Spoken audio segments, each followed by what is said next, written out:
BDL share में अभी सबसे बड़ा सवाल ये नहीं है कि शेयर ऊपर जाएगा या नीचे। सवाल ये है कि 1400 के आसपास जो रेजिस्टेंस है उसके बाद अगला बड़ा मूव किस तरफ होगा, क्योंकि अभी बीडीएल करीब 1359 पर है और चार्ट पर एक तरफा स्ट्रॉन्ग रिकवरी दिख रही है। तो दूसरी तरफ 1428 का इंपॉर्टेंट रेजिस्टेंस खड़ा है सामने।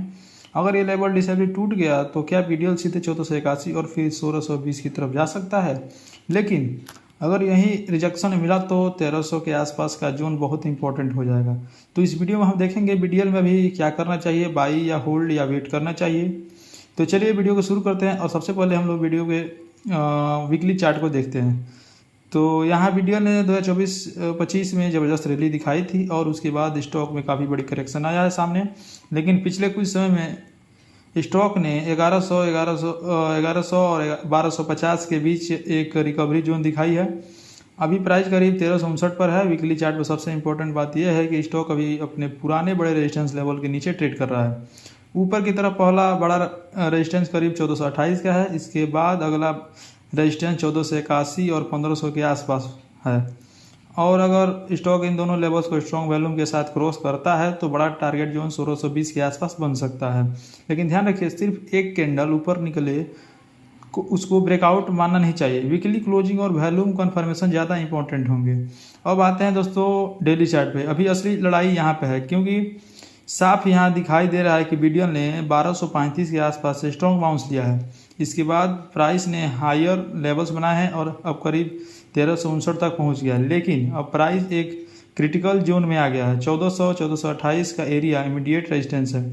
अगर बीडीएल इस जोन के ऊपर डेली क्लोजिंग देता है और वॉल्यूम भी स्ट्रॉन्ग रहता है तो मोमेंटम और तेज हो सकता है। उस सिचुएशन में पहला टारगेट 1481 और उसके ऊपर 1620 का लेवल वॉच किया जा सकता है। लेकिन अगर 1428 के आसपास बार बार रिजेक्शन मिलता है तो जल्दीबाजी में एंट्री लेना रिस्की हो सकता है।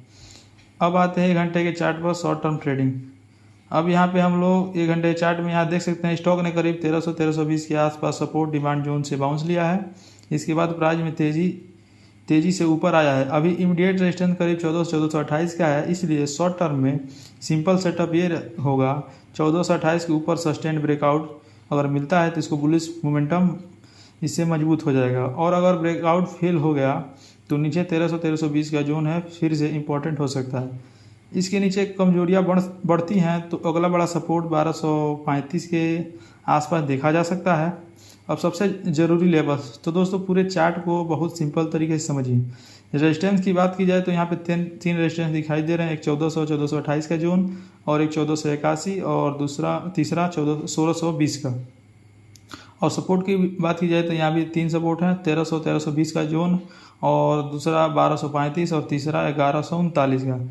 सबसे बड़ा ट्रिगर अभी 1428 के आसपास है। अगर प्राइस इस लेवल को सिर्फ टच करके वापस आ जाता है तो उसे ब्रेकआउट नहीं कहेंगे। लेकिन अगर स्ट्रॉन्ग वॉल्यूम और डेली क्लोजिंग के साथ रेजिस्टेंस के ऊपर टिकता है तब बुलिश सेटअप ज़्यादा मजबूत माना जाएगा। अब बात करते हैं बाई या वेट करना चाहिए। सबसे इम्पोर्टेंट सवाल, क्या अभी बीडीएल को खरीदना चाहिए। मेरे हिसाब से यहाँ 2 पॉसिबिलिटी हैं। अगर कोई ऑलरेडी होल्डिंग में है तो ऊपर के रेजिस्टेंस लेवल को क्लोजली मॉनिटर कर सकता है। लेकिन फ्रेश एंट्री के लिए 1428 ब्रेकआउट कन्फर्मेशन का इंतजार करना ज़्यादा डिसिप्लिन्ड अप्रोच हो सकता है।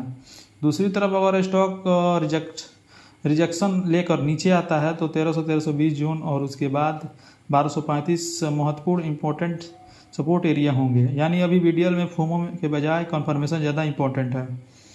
तो अब फाइनल बात की जाए तो दोस्तों बीडीएल में अगली बड़ी चाल 1428 के आसपास तय हो सकती है।